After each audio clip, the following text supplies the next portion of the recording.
Today I'm going to walk you through the entire process on how I made this.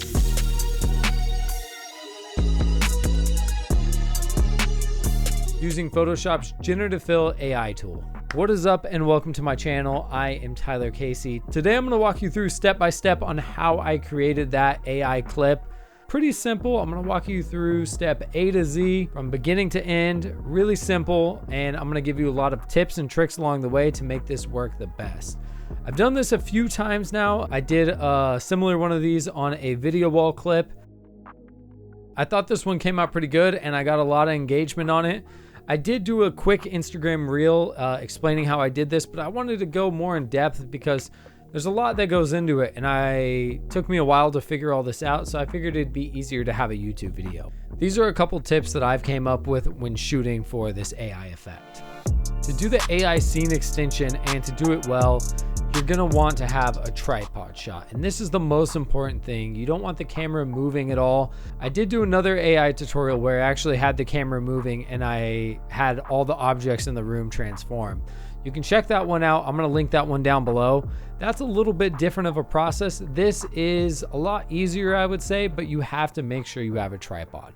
So you can see on these scenes, we shot it on a tripod and I didn't touch the camera and I shot them vertically. Doesn't matter, you can shoot it horizontally. I was doing this for Instagram Reels, so I shot it vertically.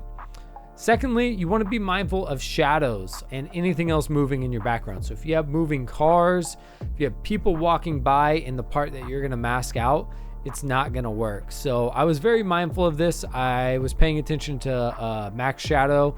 I saw where his shadow was going, and I also saw this tree moving. So I made sure to go as wide as possible on my lens, and I kind of lined it up where it would work. When you mask it, it's important to just do a really good feather as well, so it kind of blends the AI and your actual clip. My third tip is just be mindful of what's in your scene. Think about what the scene's going to expand to, because the AI will definitely use your original image as a reference when expanding if you're just doing generative fill. Once you start putting in prompts and adding different things like that, you can get really unique. But just be mindful of that. I kind of knew I wanted to do something outdoorsy. I knew that like sewer drain that was right there, I ended up turning it into a cliff. So just having a rough idea of what you want to do with the software is going to help you a lot in the post-processing. So if you shoot with intention, it's going to come out a lot better. So that would be my last tip for when shooting. I'm going to use Premiere, After Effects, and Photoshop. So make sure you're on the latest version too. You want to have the most up-to-date version of Photoshop because they're always adding new features. Let's hop into Premiere. I'm going to show you how we're going to do this. So I have my clip here in Adobe Premiere, and let me just play it for you guys. Let's go through. So you can see right here, I'm getting my framing. I'm trying to make sure I don't have the shadow. And look, I went wider because you see his shadow right here. And it doesn't get cut off. So there's nothing really getting cut off. These are moving, but they're fine because my frame's probably going to be something around here. I saw this piece of concrete right here and I knew I was going to get that out. So I shot this in S-Log. So let me just throw a LUT on it real quick. You pretty much would want to do your color grade as early as possible in this process. So if you do plan on color grading it, I would do it before we take our screenshot. So let me just play with the color a little bit here, get it kind of how I want it. And I'm going to redo this clip just for fun. I'm going to basically just start over. Clip you saw in the beginning was the one we posted to Instagram, but I'm going to walk you through and let's see what results we get together on this one. So now that I have that, and I knew I was going to easily be able to Photoshop out the C stand. And I actually was going to try and like in Photoshop, I tried like making a branch holding the microphone stand and I just couldn't get it to work. I tried a bunch of different times. So once we get the clip, let me trim mine to where we're going to be. So, and I'm just going to bring mine on the first frame. So I'm going to click this. Then we could do a PNG or we could do a TIFF file. I'm going to try a TIFF. I think the TIFF file is a higher resolution. So I'm just going to type in AI001. And then now we're going to open up the latest version of Photoshop. And that's important because not all versions of Photoshop have the generative fill. I have seen people do this in Midjourney. I don't know how to do it. I've played with Midjourney, but I don't know how to do the scene expansion. Okay, so I have my clip here. First things first, I want to get rid of the C stand. So I'm just going to And we're dragging that around. That looks good. Let go. And I'm just going to hit generative fill, and I'm going to just click generate, and let's see what that does. You do get 3 options right here. So let's see. Honestly, they all look great. I'm just going to go with the first one. So now we want to get this, what's it called out here? I'm going to try again and try and type in branch. And let's just see if we could get a branch. I wasn't really able to get a branch hanging the microphone, but I'm not mad at this. I mean, it kind of just looks like it's trailing off into the trees. So lastly, I would probably change this. I would just fill this with whatever, just kind of let it do its thing. So let's see what that does. Yeah, so that looks good. Just looks like more ground. So we're gonna grab this crop tool right here, and we're just gonna keep expanding. So we wanna lock that aspect ratio of whatever you're at, 9:16, 16:9, whatever it is, and try and keep our frame here in the middle. That's a good amount of space to use. So right here, you could just do the auto generate, and it would just, you know, give you whatever it thinks is on the edges. But personally, I like to type in different prompts to really curate what I'm getting. So like right here, let's say I want to add a cliff like I did. Let me just highlight this. Like right here, let me type in boulders. And let's see if we can get like some rocks in the forest or something like that. Honestly, that is good, but actually those are pretty good, but they're kind of big, so I think I would want them further off on the edges when we expand. I don't want to put too many foreground elements. As soon as I start zooming out, you kind of want to build up to something, you know, as you're zooming out and doing this crazy zoom, you want to reveal new things, right? So I don't want to just put a giant boulder in the beginning. So maybe the regular AI, the generative fill works, you know. I can just do little selections like this and just click generate. I like doing it in pieces. You can do the full thing, but I've just had good results with doing it in pieces. So right here, I think I do want to add a rocky cliff. I'm going to type in rocky cliff. I mean, that's not bad. I think we just need some rocks there, but I mean, I'm not too mad at that. Let's see what happens if I just select everything else. Okay, that looks pretty good. So what I would do is I would continue to just keep cropping. So I'm going to hold crop. And let's get it more in the middle. And we really just want to keep our clip there in the middle. And we could go a little bit crazier this time. And I'm just going to hit enter. And you can click generative expand right there, and it automatically do everything for you. But here's where I want to start getting specific, right? So if I want to, let's say I want to start like adding stuff on top. So let's say I type in tree tops. So kind of the edge of the tree line, you know, because it's just going to keep adding tree branches on tree branches if I don't put any prompt in, right? So we need to give it something so that it knows to, you know, you could put treetops with skies. Let's see, I could have, yeah, let's try it again. Let me grab the square. Let's go a little bit. Let's go right here and let's go tree top skyline. Let's just see what that does. I think we could work with that. It looks a little bit messy, but I think I have an idea of, so I'm gonna try this. Let's try treetops with mountain and let's see if I get a different result. So I kind of like some of these results. I can probably play around with the mountain a little bit, or I could even expand like this, like we're in like some big valley, right? So then I would just do this next chunk over here, and I probably don't even need to type anything. Could just generative fill that. And if you do the larger sections, it's the problem with doing the big large section is it takes a lot longer, and then if you don't like the results, you have to redo that all over again. So if you're doing smaller chunks at a time, I think you're gonna get more curated results, and it's gonna be quicker, and it's gonna be what you actually want. So you can see I like the cliff it added here. That looks pretty nice. Let's go ahead and do the other side, and then we'll do that bottom section. And I might put a prompt for the bottom section. So I'm gonna add a prompt for this bottom. I'm gonna type in steep, dangerous, rocky cliff. Let's try some descriptive words, see if we get anything different. I like it. I like how steep it looks. It looks like a big scary cliff. It looks pretty good. And here's another cool thing you can do. So let's just fill this real quick with blue. But we can actually highlight this mountain now. We can take what AI's created and we can add on top of it. So I can select that mountain range. I could type in castle. I can add, I don't know, multiple mountains. I can add multiple things. So let's select this whole area here and let's try, I think in the video I did snowy mountain range with, I did like snow covered mountain top with all this other stuff on it.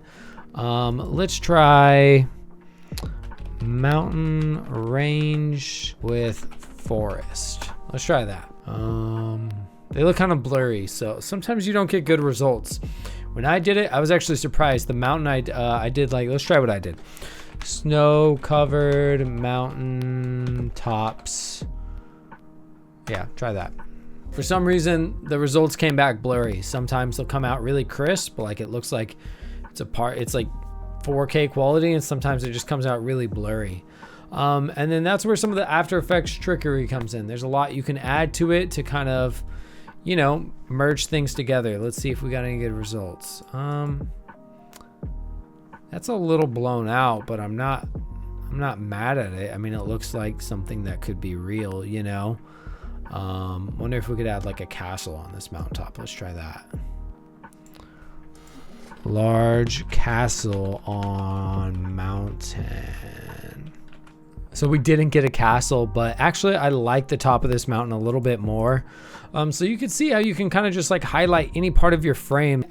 We can add on top of what has already been created. So from here, I would just keep expanding and keep doing this process. I think I got to around like 30,000 pixels by something else. Right now I'm at 8,000 by almost 15,000. But then I'm going to give you a quick tip on how to compress that down. So then we're going to take that into After Effects. We're going to line it up and then we're going to add all the motion and add all the sauce. So if you need to scale it down, like let's say yours got so big, you're at like 50,000, you just went crazy, right? Which is fine, but you want to go over to image size here. And then once you're done, and let's say I'll put this to about like 10,000, right? And then I'm going to click OK. So it's going to reduce the size, and it's also going to make it so you can bring it into After Effects. So still looks good. I'm going to export this out as I think a PNG is fine. I've done PNG in the past. So now we're going to hop back into Premiere, and I'm going to take this clip. I'm just going to right click it. I'm going to replace that with an After Effects comp.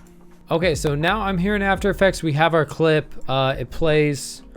That's good to go. Now what we're going to want to do is we're going to want to import that PNG that we exported. So I'm going to drag my PNG, and that's roughly like 10,000 by something. It doesn't matter.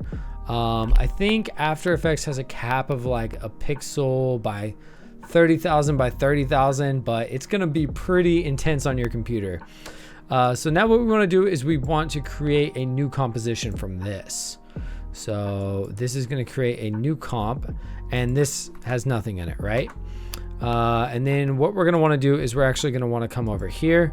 We're going to want to go to the end of our clip just so we have the duration. I'm going to copy this right here, Control C, and then I'm going to come over here, and this is the new one, AI1 composition settings. So you can see, look, we have 10,000 by 5. It's a really big file. So I'm going to change the duration to match the exact length of the other thing. So now what we're going to do is we're going to bring this into here. Copy that. I'm going to paste it. Make sure it's lined up on the first frame. And there we go. So now what we want to do is we want to just do our best to line this up as perfectly as possible. So I'm going to hit T on my keyboard. I'm going to turn that down to 50% opacity.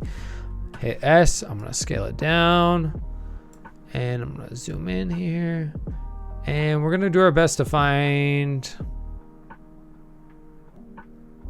what this looks like. So I'm going to hit T again. I'm going to turn up my opacity. So if it's off, it looks like it's growing. So I'm going to go a little bit smaller. And that's kind of my trick here. I want to say that's pretty good though. So here what I would do is I would turn back up my opacity to 100, And then I'm going to draw a mask. So we want to mask out everything that we took off. So I'm going to take all these out. I'm going to get close to this. And our mask can probably come down. And then we changed this in AI. So we're going to go around that. We're going to go wide out here. So we get that shadow. Let's make sure we have that. Let's check. Yeah, his shadow should be good. We'll go a little wider right there. We'll come up and click back on the mask and boom, look at that. He's standing in our AI world. Then I just feather it a little bit. We don't want to go too extreme. And now he's in the AI world. So if we zoom out, there is that. So now when editing, there's a couple things you could do. If your computer is really slow and laggy, you could actually export this, the 10,000 by 5,000 as like a ProRes. It might take a while, but then it's gonna be super smooth to edit because it's a big file, but at least it's already exported. You don't have to deal with everything. So you could just export this. I don't wanna do that. So what I'm gonna do is I'm gonna turn that off. And depending if you're gonna export this at 1080 or 4K, bring it into one of those timelines. So I'm gonna drag this. Here we go. And now we have this giant canvas that we can zoom in and out of and do all sorts of keyframes. So I'm gonna give you guys some keyframe tips. It really depends on the music and like when you want to do the big reveal. Are you gonna zoom in right at the beginning and just like show everything? Or are you just gonna start regular and then slowly come out? There's a lot that you can do. You kind of have to do what you think is best and what is best for your clip, whatever your idea is. But you just want to think about that. You want to think about how you want to reveal this world that you just created. So I'm gonna start off. First I created keyframes so I hit P, I made a keyframe, R, hit keyframe, T, position, and then scale, S. So then if you hit U, you can see all your keyframes. So I'm gonna zoom in here.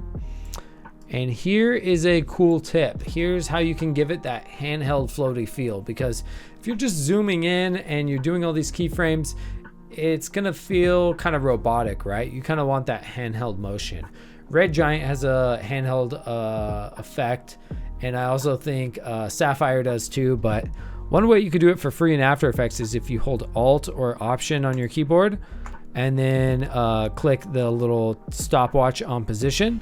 I'm gonna type in wiggle, not width. I'm gonna type in wiggle, and I'm gonna type in 1,15, enter.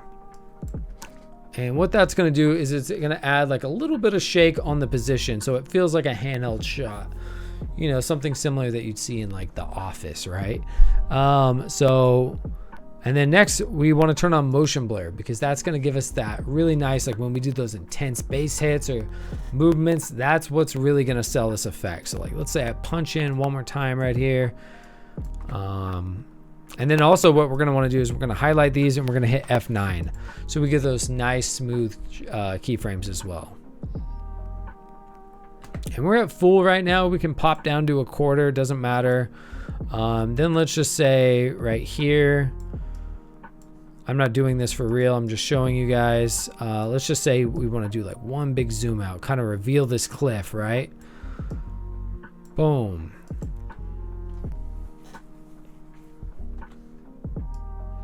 And then let's say we want to reveal, let's say we want to do another pop out.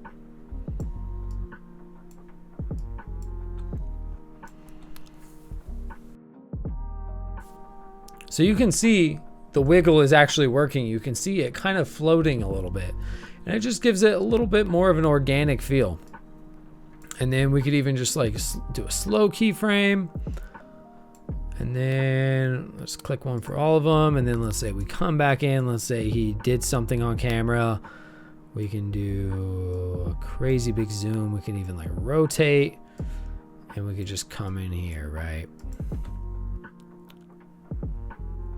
You know, see, you can do really dramatic zooms with this. That's the basics. You could totally stop there, but there are a few things that we can do to spice this up just a little bit. So the cool thing is we can click into this, and then this affects the big composition that we have. So we can add like adjustment layers. One thing you could add is like chromatic aberration to kind of just like blend all the scenes together. You could throw some grain on top of this. That would be helpful. One thing that I like to add were like elements of like birds. You could add like cloud overlays, any like 3D elements, but they're kind of like fake 3D. That's really gonna help sell the effect, like, because the background's not moving, the background's not real, it's a photo. But if you add elements to animate those photos, like I said, like birds, so I have this super crappy bird green screen overlay that I got off of YouTube.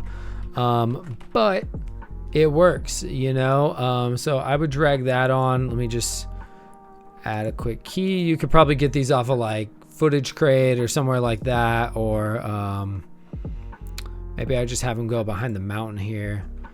Let's see, and we would do it. Let's find at what point we would want them to, so you can, do we ever go that wide? We would probably want them real quick. Yeah, right there we would start to see them. So yeah, so we'd have them.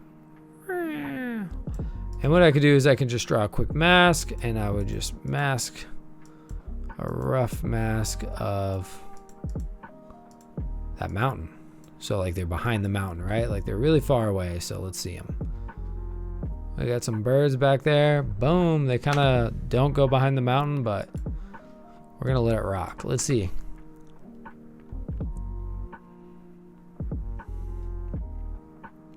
And we got our birds in the background, right? So anything like that, clouds, other animals, you can get creative with it. Just think of elements you can add to really tie this all together. So that's pretty much how I do the AI effect using Photoshop, Premiere, and After Effects. Let me know what you guys think. Let me know if you have any questions down below. I tried to cover as much as I can and pretty much walk you through the process of what I do. Just a lot of keyframes, and it's a lot of, you know, just expanding in Photoshop, and then sprinkling on some of those elements and tricks that I showed you, and you should get some pretty good results. Use a tripod, watch out for shadows, watch out for moving people, and you guys should be good. I'm Tyler Casey with Cinepax. I hope you guys enjoyed this tutorial. Drop a like down below because that would help me out a lot, so more people can see this. I make more videos. It's a win-win scenario. I'll catch you guys next time. Thanks for watching.